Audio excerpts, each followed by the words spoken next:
Hi, everyone. This is Adina from Immigrant Finance. I'm here today with Rasheed from Progressive Migrants. Welcome, Rasheed. How are you? Hello, Adina. I'm doing well. How are you doing? Good. Thank you so much for being here and sharing your knowledge and expertise with us about mental wellness for the immigrant community. This is such an important topic. Yes, it is. And I am delighted to be here. I'm so excited at this opportunity to be able to just amplify the immigrant voice. And I was so happy when we connected on Instagram. And I was just, I love seeing all these other pages that are there for the empowerment of immigrants. And, so Absolutely. it was something I was excited about when this opportunity came up. Wonderful. And thanks for making the time. So I know you are a licensed mental health professional. Do you want to tell everyone listening a little bit about your background and then we can get into talking about your connection to immigration? Yeah, absolutely. So, my name is Rasheed, guys. Just as you guys have heard Adina say, I'm a licensed mental health professional or a licensed mental health counselor. I'm specifically focused in marriage and family issues, and I'm based out in the Midwest. And I'm also a Nigerian American. I was born in Nigeria, and however, my family immigrated into the U.S. when I was about 11 years old, and I've pretty much lived in the U.S. ever since. So, yeah. Wonderful. Thank you. And tell us more about that experience immigrating here at such a young age and how that's informed your view on mental health and particularly for the immigrant community. Yeah, so my immigration process is, I'm sure it's kind of like many others. So my family immigrated when I was about 11 years old. My family had won the American visa lottery. I'm Oh, not sure if this really? is something that a lot of people are aware of, but there is a visa lottery that is played, and it gives millions of family an opportunity to come into the U.S. And become citizens at some point later on. And my family had Mhm. won this lottery, and Wow, that's that's how rare. we ended up being able to come to the U.S. It was such a blessing. I think my family was going through such a rough time at that period, and I think it could not Mhm. have came at a better time. So we were happy at that opportunity. We immigrated into the United States, and we were excited. We moved to Indiana, and we pretty much have not been able to make it out of Indiana ever since. So that's just a little bit about my background. How did you all pick Indiana? Um, that's an interesting story. But I have an uncle that lives in New York now, but he had previously lived in Indiana for quite some time, and Okay. so he had a lot of connections in Indiana. He knew a lot of people here, and when we first moved into the to the U.S., we actually moved to New York, and we were staying with them as a transitional phase, and he Mhm. just at some point he was just like, I think Indiana might be a better fit for you guys. My parents were a little older when we immigrated. My dad was Mhm. in his 50s and my mom was in her 40s. And so that was Okay. pretty late. So my uncle was just like, I think for you guys having four kids with you, it's going to be, New York is going to be a little rough. It's going to eat you guys up. So he went ahead and was like, I could make some calls in Indiana and I could see if I can, get you guys set up with housing and everything. And he did. And the Nice. rest was pretty much history. So, Yeah. Wow. So how was it being a kid from Nigeria landing in Indiana? And what was that like for you? oh man, that was such an interesting experience because Man, there was so much culture shock. Like, Yeah.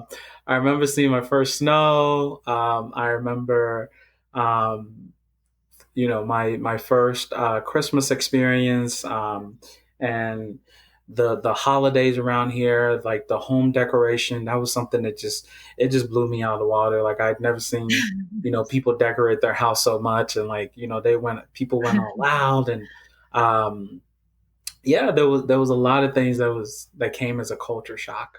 The language, growing up in Nigeria, I was always like formally educated in English because English is the national language in Nigeria. So whenever you were in the Mhm. education system, you would be educated in English. But Nigeria was colonized by Great Britain, and so a lot of our vocabulary were of Great Britain origin, and so Mhm. when we immigrated, although I was speaking English and I understood English, um, it was still such a culture shock learning that the English that I knew wasn't the English that they spoke Yeah. here. It was different. Right. The dialect and the accent was different, and it wasn't just different in the Midwest, Yeah. but it was also different from the East Coast, which was where we had first moved Mhm. to. So it really was a culture shock, like it, pretty much all rounds. So yeah, I can only imagine. yeah. And what led you to go into this profession?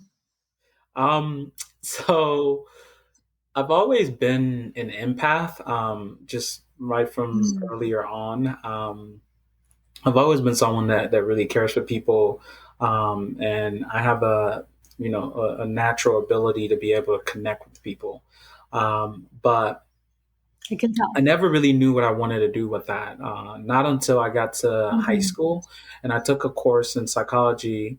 And I remember just having moments of like, it was like a gradual moments of like clarity. I remember just thinking like all of the stuff I was learning in my psychology class were just so cool to me and so interesting. I thought the teachers were the coolest, like the psychology teachers were the nicest and Mm. the most like well-rounded individuals. So I remember watching Dr. Phil one day, and I remember he was helping Mhm. this family out, and I remember looking at the TV and turning to my parents, and I said, "I could do that. I feel like I could do a better job than that." uh, That's so and awesome. because I remember, like it was television, and so there were some entertainment things that some entertainment components of it where he would want it he would want to make sure it was entertaining. And I just remember feeling like, man, that is so Mhm. insensitive. Like I could be way more effective than that. Um so um I think the idea was pretty much birthed in me since then. I think I was either a sophomore or junior in So high school at that point. And I just remember just going the rest of my educational career, being focused on that one thing and going after it. And you know, I don't know, seven, you 10 years knew you later, were and meant to do here it. we are. The rest was history after that. But I think a lot of what also drove me to it, on the other end, was I was such a introverted person, but as you would probably know, like a lot of introvert, we do a lot of taking in information. And so we would process a lot of what we would see. And I just remember seeing a lot of things, like a lot of dysfunction within the Nigerians, Mm. that I would see in our community. There, in particular, like there were a lot of issues between the different generations, between the parents and the children. I would see a lot Mhm. of my peers get sent back to their native country, Nigeria or Senegal or Guinea. And it was just it was a thing. It was like this known thing that, like, oh, when you raise your kids in the US, you got to be stern and you got to be this. And I just remember that just never sat well with me because that wasn't the nature of my relationship Mhm. with my parents. And I just knew that it didn't have to be like that. And so I was intrigued by like what it meant to have a healthy family. And so Mm. as I grew older, obviously, I my interest kind of grew in that, and I knew there had to be a way of like being able to have a really solid relationship with your children, as immigrant parents and as an immigrant child. So, and I didn't feel like there Mm. were anybody I didn't feel I wasn't seeing that being done. I wasn't seeing people addressing those Yeah. issues of immigration and what the process of trying to integrate yourself, what it does to you, and how it can pose challenges to your mental health, to your emotional well being. But it Oh, was yes. happening. I was seeing it, but nobody seemed to be talking about it, Yeah. and people didn't. They just they weren't paying attention to it, or it wasn't something that was amplified. So yeah, Wow. It sounds like you were observing, as you're saying, as an introvert, being able to take in all this information. You're observing the impacts of the immigration system and process playing out on individual families, and like no one yes, was talking about it. And you saw a need. yes, So that's just yes, incredible. I mean, there's absolutely a need there. I can say even personally, I'm starting to experience it a little bit with my husband, who's an immigrant, and we have our first child who's 18 months, oh, and just trying to figure congratulations. out, like, thank you, like the cultural stuff of, what's done in Ecuador, what's done here, and Yep, how to navigate that. But absolutely. I can start to see sort of what you're saying, how that will affect her as well, Yes, and yes, she will probably adapt more quickly than he with some of the things. And this is obviously a very important topic in our community. I was telling you before we started recording that mental health is something that comes up all the time with the community we work with, and particularly with our focus with finances. There's so much of that goes into it that's psychology. I always say like 99% of finance is psychology. yes, yes, yes. You're How did so that right. play out? Did you notice with what you were observing growing up, money playing a role in all of this? Yes, yes, absolutely. Yeah. Just looking at the family dynamics, one of the things that you'll tend to notice is even like the parental role, like the mother and the father, like first you start to see a shift in their relationship, where the father may have been the primary breadwinner in their native country, wherever they immigrated from, and you know in my personal experience, like Nigeria is very much a male dominated society and culture, and Mhm. so even though women played critical roles in being able to maintain the household, a lot of times the males were kind of the breadwinners. They were sort of the main ones that were able to finance the family. And so what I noticed was in the transition into the US or into this other culture, um, there was a shift in that because my mom and Mhm. dad were now working jobs where they practically made the same amount of money. And so there wasn't Mhm. any longer this, you know, person kind of being the top person and then this person sort of being a little bit below them. They were now equals. And so, you know, you work 10-hour shift, I work 10-hour shift, we're both tired, who's going to cook? um, Right. or Right. you work 5 hours today, and I work 15 hours today, so I'm exhausted. We've got kids, we've got to Mhm. feed them, and so there was a shift in that family dynamic, and like the finance also obviously would it changed. Like money was something that was always it was always saved. It was all like it was such an important thing that it gave power to the male in the previous community that we grew up. Mhm. But then immigrating here, it was like now the power is equal, but we still combine. We have enough to get us by, and we out of that enough, we still need to send back to help out with people that are still back home, like Yeah. distant relatives. And so money was also, it was always made such an important thing. And, the one thing that I remember learning about finance growing up was save it. Try to save as much of it as you can. Um, and there wasn't enough of invest in it, which was something Mhm. that, you know, unfortunately, it took me becoming an adult to sort of come to that awakening that, wealth is not necessarily built by savings, and working your No. 9 to 5.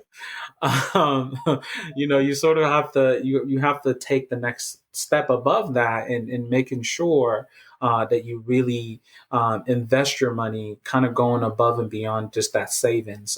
You want to have a savings. Yeah. However, when we're talking about generational wealth, or wealth that would really last a lifetime, you really do have to start um, you know, allowing your money to also work for you, and you not just working and chasing and chasing Absolutely. and chasing, and just storing it up and storing it up, because, it's just, you can't build wealth like that. You can only build enough for you to kind of sustain you. And there will not be enough to kind of go the next Right. generation. And yeah, so yeah. Absolutely. I'm really interested to hear your thoughts on the role psychology plays in what you just described. Yeah, because we talk a lot about scarcity mindset, how that plays out Yeah. for everyone with money, and Yes. always the Yes. fear of not having enough. But particularly with the immigrant community, it plays out in a different way. Yes. Um, if you, especially, I'm just imagining, I don't know about your parents' experience with it, but imagining all the pressure they might have had on them to make it here and to be prepared for any emergencies, given that they were away from their home country and um, any degrees of uncertainty. So, yeah, what was your experience with that, and how it leads to people wanting to just save a lot?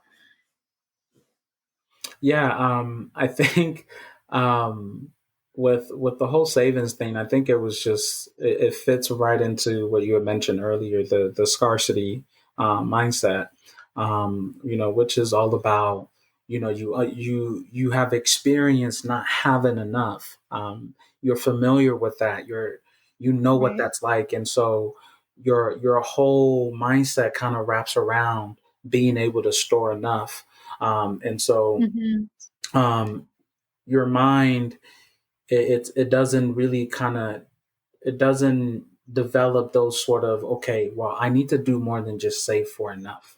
And so when people come from various backgrounds where they're used to not having as much, a lot of times there's a lot of things that play in their mind about, they have a lot of these locked in mindsets, like they're, a lot of it is actually unconscious, but Yeah, a lot of I it is agree. also very conscious decisions and habits that they have, where it's very geared around, just make sure that you don't go back to that. And so you got to play Hmm. safe. You got to do what you can, which is what was kind of fueling the whole save mindset. But Yeah. again, like we said, once you kind of, you go through your learning experience and you transition from scarcity to abundance, and you start realizing that it's so much more than just kind of building enough for you to retire on, or barely be able to retire on, but now you're actually trying to do Hmm. more for the generation to come after you. Then that's when you sort Yeah. of make that transition. But initially, a lot of immigrants, they come from that limited and scarcity mindset of, I haven't had enough. I'm in the land of opportunity. So, my first thing to do is to just save and just protect as much as I can. Don't take any unnecessary risk. You want to make sure that you have enough to get you by if things doesn't work out. So it doesn't leave a lot of room for taking risk. It doesn't leave a lot of room for investing. And so, yeah, I think Yeah. that's how those kind of things kind of play on our psychology. And like I said, a lot of it is actually unconscious. We tend to we tend Mhm. to just have these innate biases against ourselves. Um, in a previous conversation I was having with a friend, we were talking about just how, like, because it really takes a lot of self-awareness. Like, you really have to be super aware of your own thoughts and your own actions and behaviors to really be able to Yeah. pinpoint uh, where you're having these sort of scarcity mindset. And for a lot of people, um, for a lot of immigrants, they're not aware of certain things. Like, okay, when we talk about wealth, we often associate wealth with, okay, this is a popular figure. This is you know, a a really well known or a really wealthy person.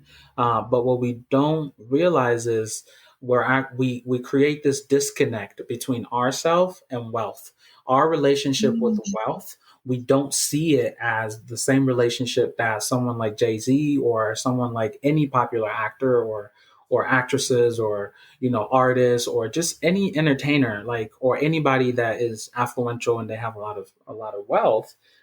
We don't tend to realize that we too can have that same relationship with wealth and with money that they do. And um, we we have this disconnect, like, well, I'm not really. It's sort of a cousin of imposter syndrome. It's like, Yeah. well, with my background, with my limits, like with me not speaking English very well, or with me not speaking this language very well, me not understanding the landscape of this new culture, Yeah. with me. So we tend to, like, have all these limiting things that we box ourselves up in the box of, well, I can't have that kind of relationship with money. I can never see that type of money, or I can never touch or imagine those having that type of relationship with money and wealth. And so um, a lot of those sort of little beliefs are actually very subconscious. Like, we're not actually conscious of them.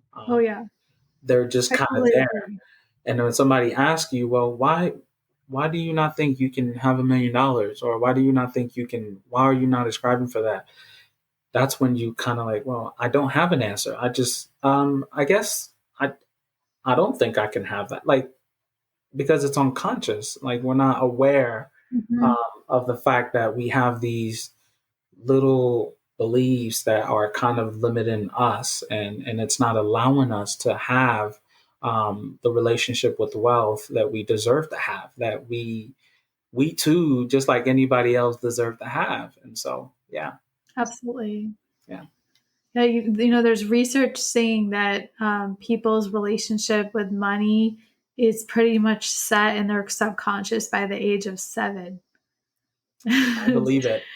I bet I bet you could from your background with working with families and children because it's like I just want to add to what you're saying that it's not your fault, right? Yeah. If it's not your fault, most of this is coming from what you've observed subconsciously growing up in society, what the media has been telling you, what you've been seeing patterns and habits in your family and community. Mhm. And it just takes a lot of unworking. And I always like to share quickly with people my perspective as I'm not an immigrant. I'm a couple generations down. I'm the great grandchild of Jewish refugees. And the more I do this work, the more I realize like how honest, excuse my language, effed, like fucked up my subconscious is with Yeah. scarcity mindset and fears about money that have been passed down from my family's immigration experience and the fear of not having enough and trying to survive. And like, I always mention, I remember growing up with my dad freaking out if we left the lights on, even though we could definitely afford the utility bill. It wasn't an issue. So I say that to encourage people to do the hard work you're describing Mhm. of working on what's going on in the subconscious, or at least starting to become aware of it. Mhm. Because if you don't, it gets passed down to the later generations. It doesn't go Absolutely. away. Yes. Yes, absolutely. I think that's one of the most important work that we have to do. Um, you know, as our generation and every other generation. Like I think one of the hardest thing to do is to be able to look inwards and really, you know, be able to find areas where you can improve the lives of the other generation. And a lot of those areas lies in our, subconscious actions and thoughts. And so, um, Yeah. it really can be a major point of like change in our lives when we start to realize these things that if we don't bring them to our consciousness and our awareness, we're likely going to pass it down without even knowing it.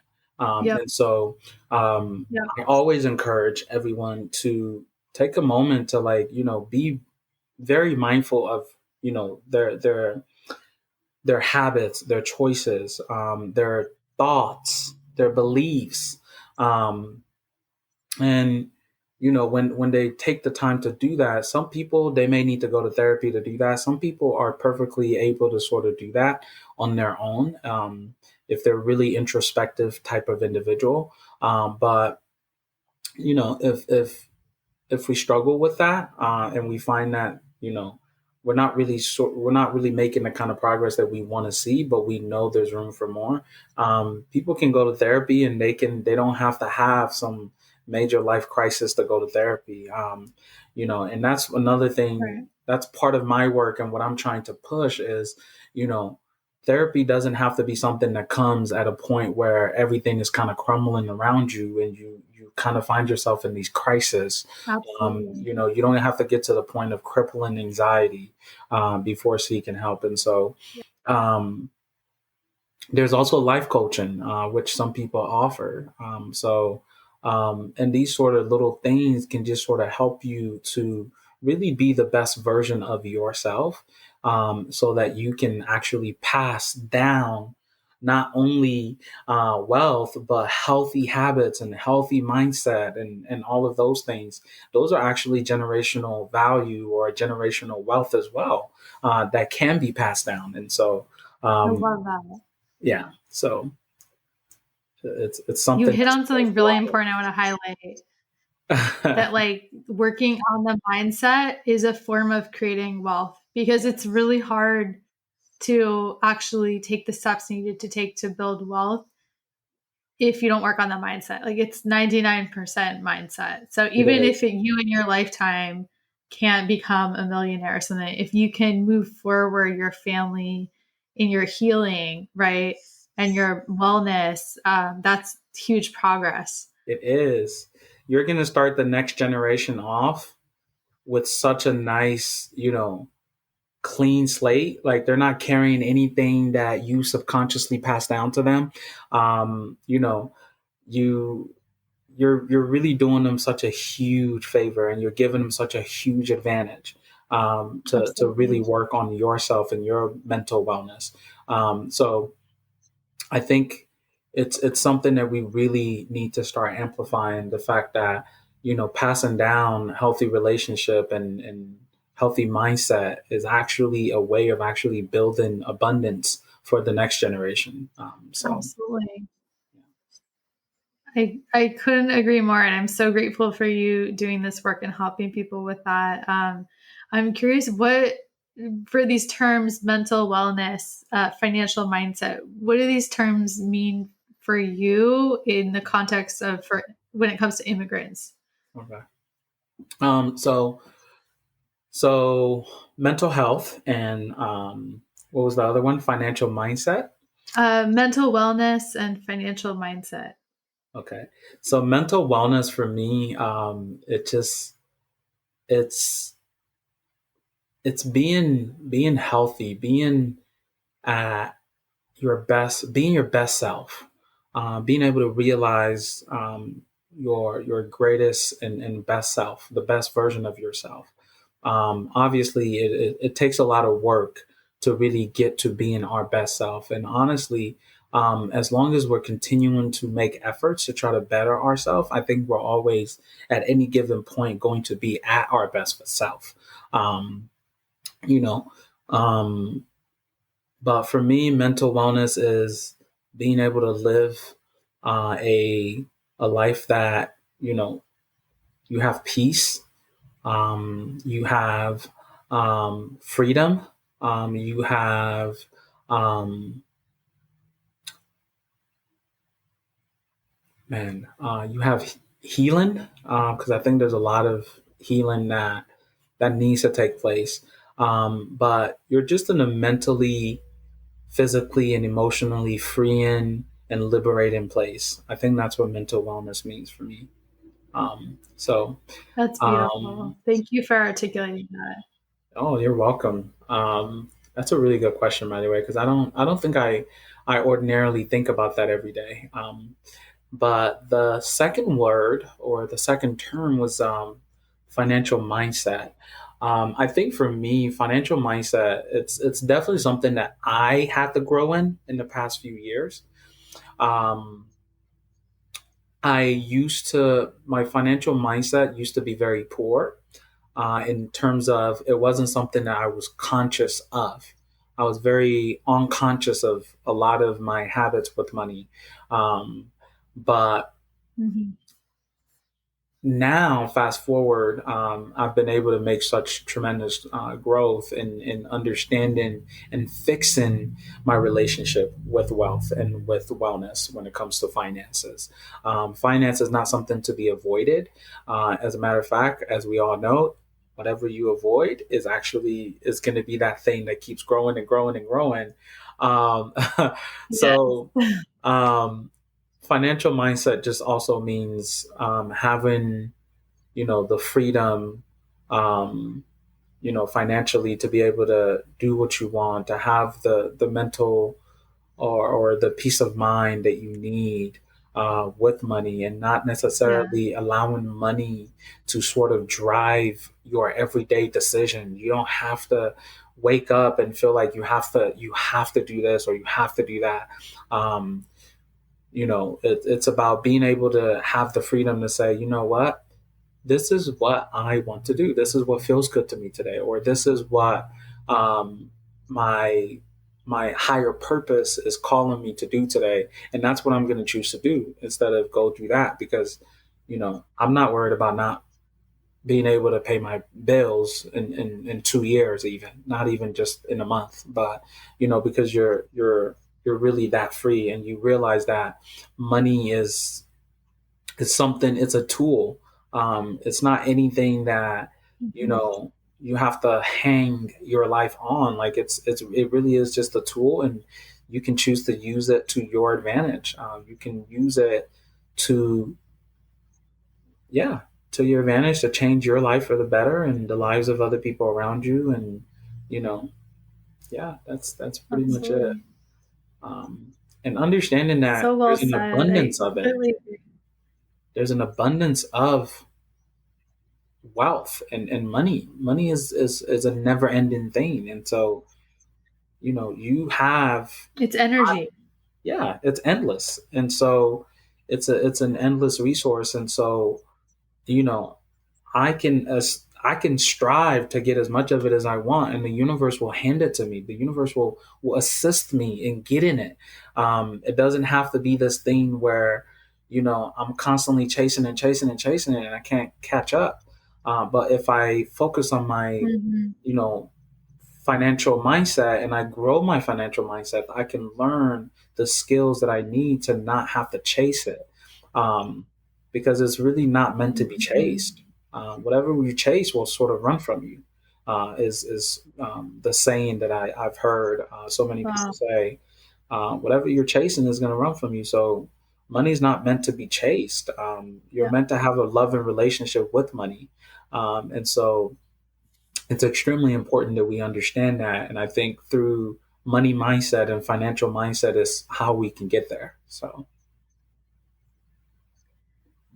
That was very powerful. I have to say, I've been studying this stuff for a while now, and I really appreciate how you described it.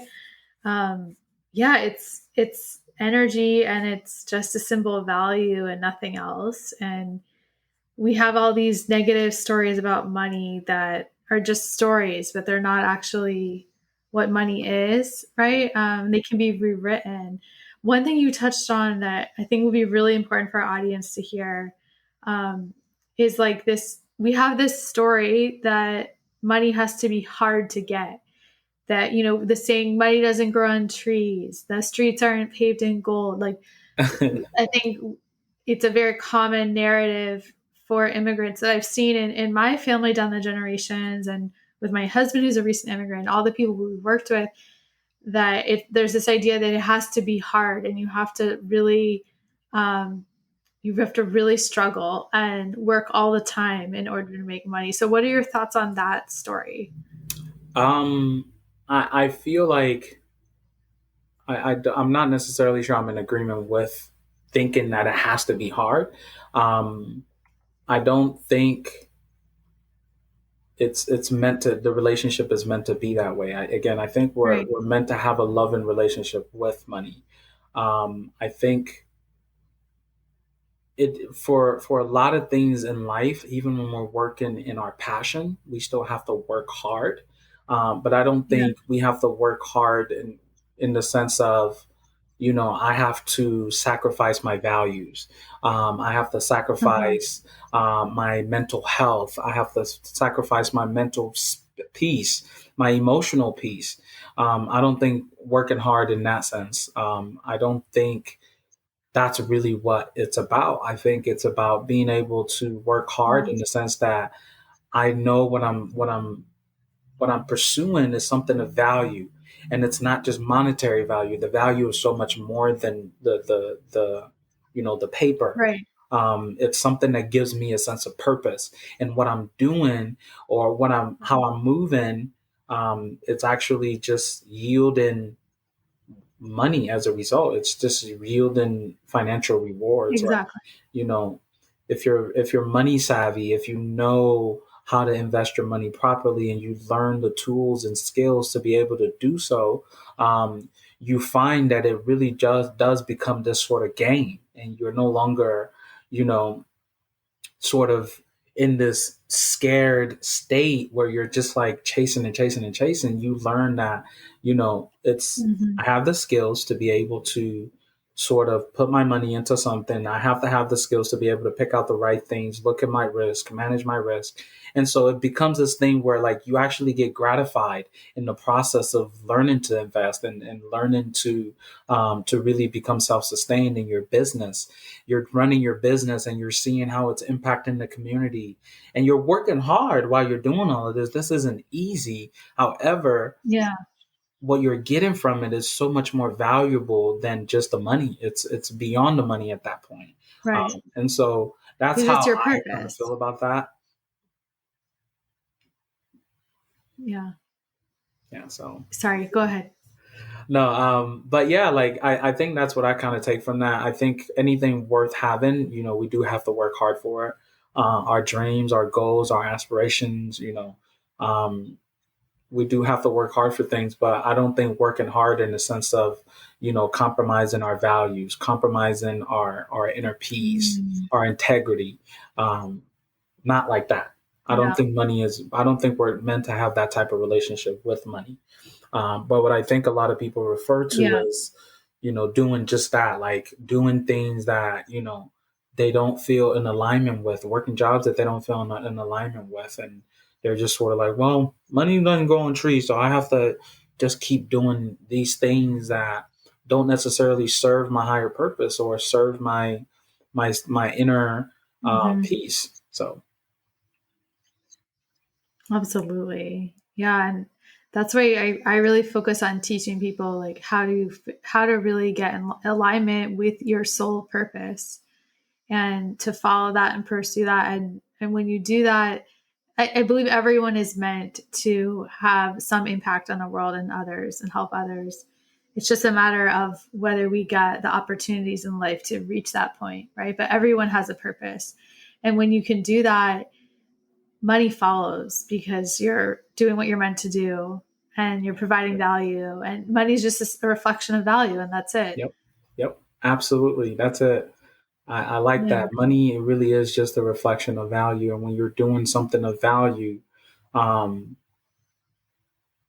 it's going to come. And that's what we talk about with, building that relationship with money, where, you're not chasing it because it's going to keep running from you. But when you learn to sort of build a loving relationship with it, then it'll be nice to Yeah. you.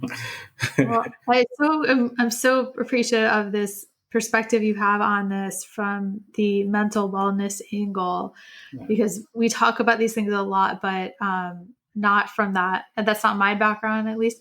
Yeah. So it's really nice to hear kind of similar messages coming from you, and to have it through that lens. I really appreciate it.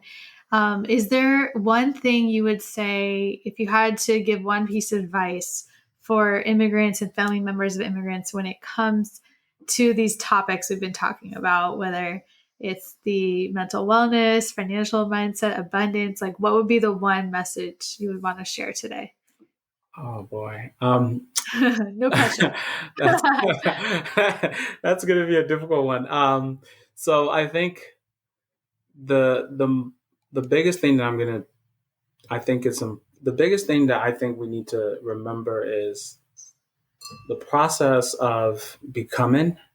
When you immigrate into a new culture, into a new society, um, it's going to be challenging.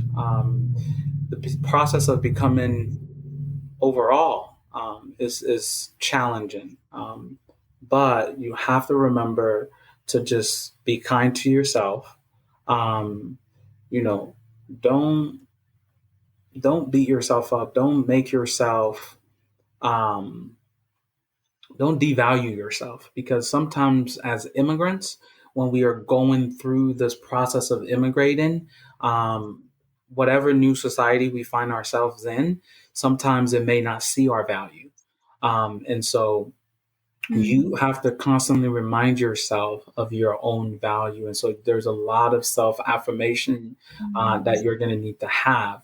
Um, and when you don't lose your value and you don't ever forget, that you are someone of importance and someone of value, I think you will always find yourself, and you'll always be able to sort of align yourself with your purpose. So I think it's extremely important that no matter where we go as immigrants, we should always remember, our value and our worth. We are somebody. We are not just a nobody. Some of Mhm. us, we really do go through difficult challenges when we transition into new cultures and new societies, and the society wants to tell us our worth, and we have to remember, nah, that's not me. Like, I know my worth, and so I think when we do that, we're always going to find ourselves in alignment with what we're meant to be, and what we're meant to do. Thank you so much, Rasheed, for sharing that advice. That's very generous of you to share that. And it was such an important message for people to hear, especially when the immigration system tells you the opposite, Yeah, right? And the laws and narratives in this country can be so dehumanizing. So I think it's really empowering to hear this message. yeah. I know people are going to really appreciate it. And I have to say, you're much better than Dr. Phil. No offense to Dr. Phil. Yes. Oh. Yeah, I Oh totally my get it. goodness. Yeah, I'm completely on the same page with that. Thank So you. thank you, and please share where can folks find you, follow you, and provide support to what you're doing. Yeah, absolutely. So, um, if you are interested in connecting with me, you can connect with me primarily through Instagram.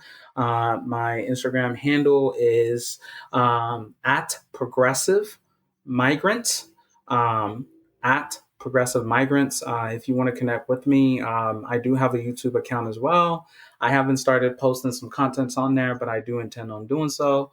Or you can follow Niger Boy 10 on Instagram, and that is my personal handle. And I also do some other stuff on there as well. If you guys are interested and want to connect with me, even either for individual sessions or just some coaching advice or whatever, you guys can reach me on both of those platforms. So, Are you able to provide mental health counseling support in any state? yes, right now there Good. is a sort of a loophole with the whole pandemic. So I heard that. I'm licensed in the state of Indiana. However, with the virtual therapy telehealth, I'm actually on BetterHelp. I'm one of the therapists on there. I have a profile on there. If you would like to book a session with me, you can actually book a session with me on BetterHelp. Um, and Amazing. I think BetterHelp actually has other associate sites that also has my profile. So if you would just like to get connected with me, just go on BetterHelp and type in my name, Rasheed. It's spelled Rasheed, and then my last name, Ojerinde, which is Ojerinde. And you can reach me on BetterHelp, like I said, or you can connect with me via Instagram at Progressive Migrants or at NigerBoy10. So that's it. Perfect. Everybody's got to check it out. Thank you so much. This was amazing. I really appreciate your time, and we'll Absolutely. have to stay in touch.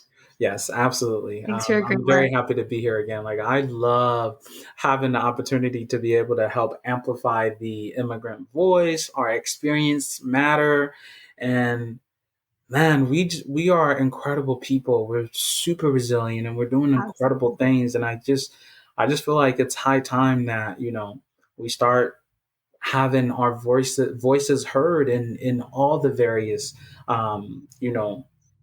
endeavors that we all kind of go into. And so many small business owners, so many online business starters that are starting up now. And so there's a lot of us, and we're doing incredible things, and I want the world to kind of pay attention to us, and know that we're here. So yeah. I couldn't agree more. Thank you so much. Thank Take you. care. All right, bye bye.